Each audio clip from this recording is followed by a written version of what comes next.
Welcome to this episode of the Sports Detective Podcast Show. My name is James Williams, and today Kevin Durant's Twitter fingers are sizzling right now. What are we talking about? Well, as you guys know, Wednesday night, the Boston Celtics won Game 5 at home to force a Game 6 in their series against the New York Knicks. This was kind of an interesting game. We really weren't sure what we were going to see out of the Boston Celtics following Jayson Tatum's gruesome Achilles injury in Game 4, where the Celtics are going to come into Game 5 and just roll over. Well, they came in Game 5, showed the heart of a champion, played maybe their best game of the playoffs so far. Jaylen Brown was amazing. Derek White had like 34 points. Peyton Pritchard was really good off the bench. Luke Cornett played out of his mind, including 7 blocks. It was a great team win for the Boston Celtics, and this led a lot of people online jokingly saying, like, hey, should we start talking about the Ewing theory for Jayson Tatum? And I think most people think that Boston's still screwed. Boston's still probably going to lose this series. But there are some people out there, there are some hot take artists that are taking the, hey, is Boston actually a better team without Jayson Tatum? And one of those people is Emmanuel Acho, who I guess on his TV show, they actually talk about basketball too. I thought his TV show on Fox was just a strictly football show, but I guess they go on there and they give crappy basketball takes too. And he basically said that the reason that they are a better team without Jayson Tatum is because Jaylen Brown is now their best player, and Jaylen Brown is a tougher basketball player than Jayson Tatum, and he is a better leader.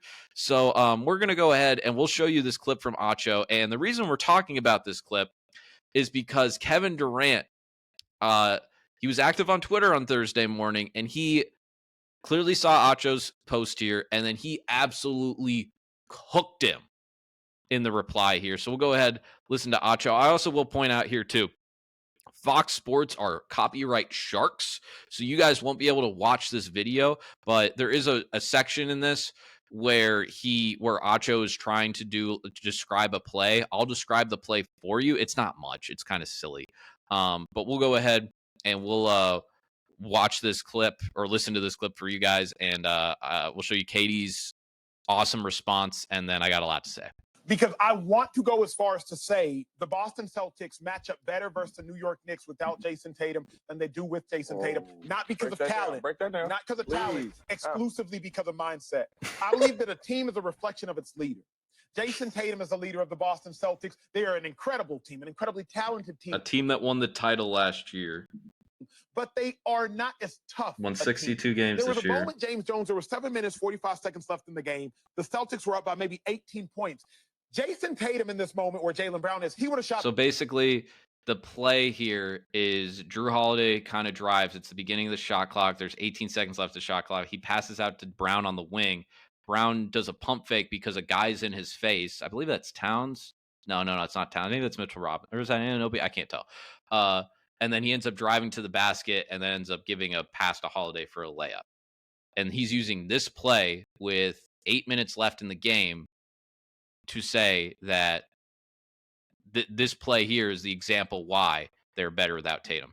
The 3. Instead, Jaylen Brown, he pumps, he drives, he dishes, dunks. And now what goes on to be a 21-point game would have probably been, if Jayson Tatum is out there, I believe a 3, you might miss the 3 and it ends up going the other way. Now, the reason I'm showing y'all this at the very end of the game is over at this point, is because Jaylen Brown stood there and let every player that played in the game and those that didn't even play in the game, he dapped them all up. He hit them all in the chest, and he looked them all in the eye. I'm not saying Jayson Tatum wouldn't have done this. This just proved to me the leadership that Jaylen Brown has and is trying to inject into the veins of all of his teammates. But go back, Colvin. Can they both be leaders? Jaylen Brown's the older player. Can they both be leaders? If we can to that play. And I want you to see, James, this play at the beginning. Because when I'm watching this moment, I'm like, Jayson Tatum shoots it right now. Yeah. He shoots it 3 right now. Instead, Jaylen Brown says, no, I'm not going to settle for a 3. I'm going to take it to the cup, and we're going to get a layup. What Tatum would have done is shot the 3. If it doesn't go in, it's going the other way. Now he's acting like Tatum's like a 22% three-point shooter. The Knicks are probably getting a bucket in transition. They either a 2 or a 3, and instead of it being a 20-point game, it's a 15-point game. A team is a reflection of its leader. Jaylen Brown, I don't think, is a better player than Jayson Tatum, but I do believe Jaylen Brown is a more physical player than Jayson Tatum. I do believe he plays a tougher brand of basketball. Draymond's more physical than Steph. basketball than Jayson Tatum. And the difference between the Celtics and the Knicks at this point in time, the delta between the Celtics and the Knicks isn't talent, it's toughness. Yeah. And now that Jaylen Brown is a leader, it's a tougher basketball team. I don't see them giving up leads. It's tough for me. Okay, so you guys heard that slop. Well, our guy KD coming out firing red hot here. Hot take artists have ruined the sport. Football guys, no disrespect, but y'all boys need to stay in your lanes. You don't know what it's like in between these lines. Man, give it a break. Dudes who quit football early to pursue media talking mental toughness? Cut it out. Oh, KD just torching it, bringing out the blowtorch here, the flamethrower, just letting it spray, man. Oh, KD, our guy here. He's 1,000% right here. Now, could you say they have ruined the sport? Maybe that's taking it a step too far. But there's two things I want to talk about here with this response. I'll keep his post up here for a little bit longer for you guys to just kind of settle in with it. But there's one thing here, the hot take artist thing.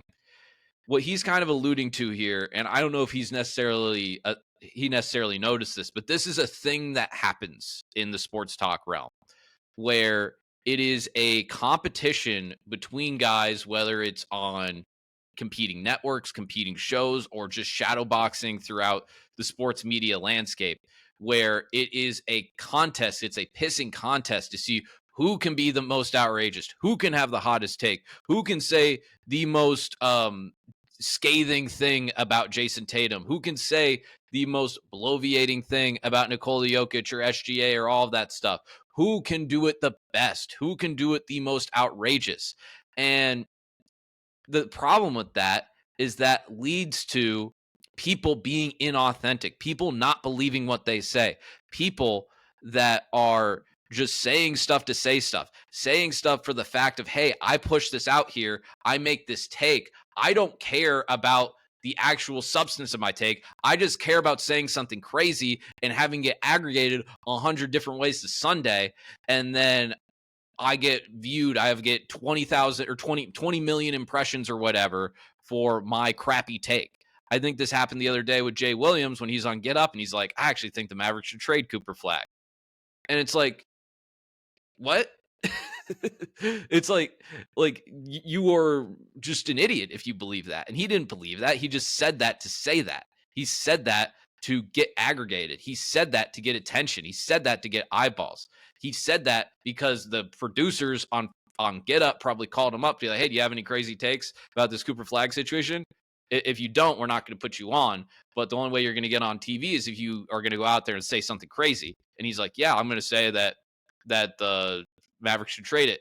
Great, you're on. When can we get you on? Can you get you on the A block? And that is the poisonous stuff with the sports take culture, is these guys that are just going out there and saying crazy stuff to say crazy stuff. And that's up to us as the sports fans to kind of just start blocking that stuff out. Don't reward these guys. Don't even reply if you have a smart, intelligent reply. Just maybe do it a little bit less than you do it already now. Now, to the part here where KD says about football guys commentating on basketball.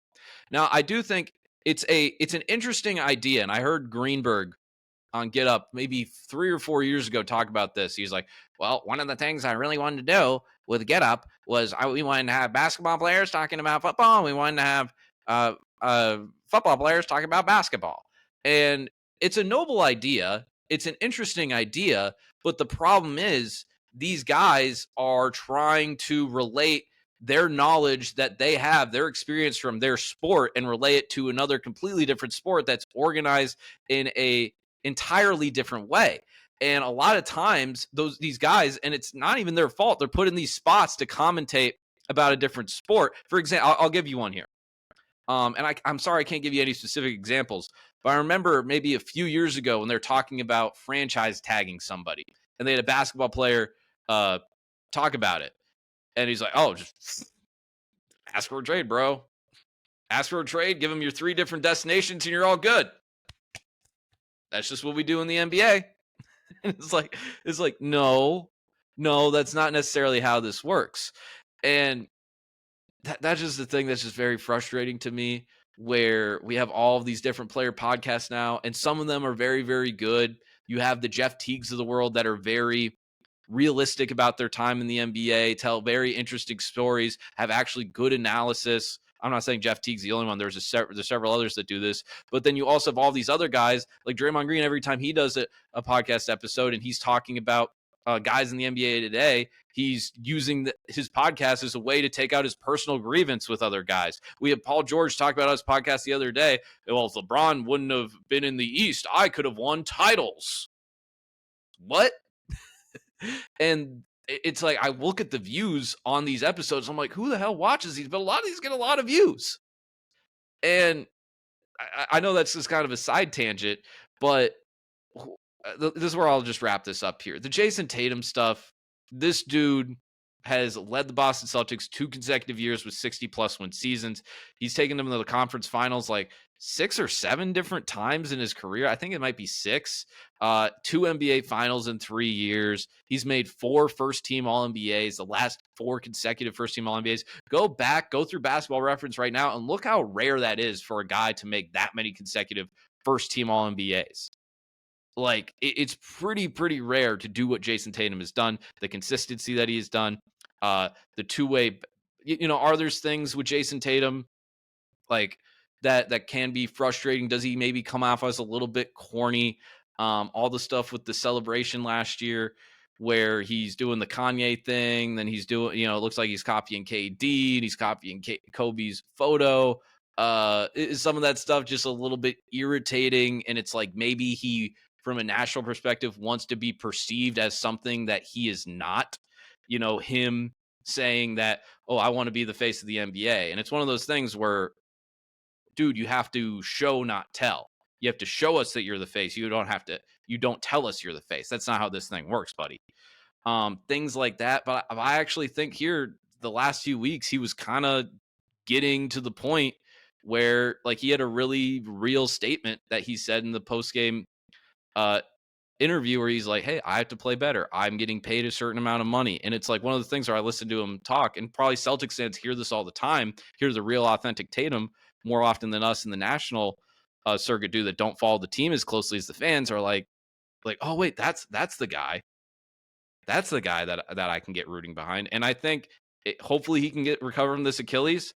He's going to gain a lot of fans when he comes back, because we're going to realize how much we miss him. Because the one thing that I think we struggle with sometimes in the sports media landscape is we a lot of times want to talk about what guys aren't instead of talking about what guys are.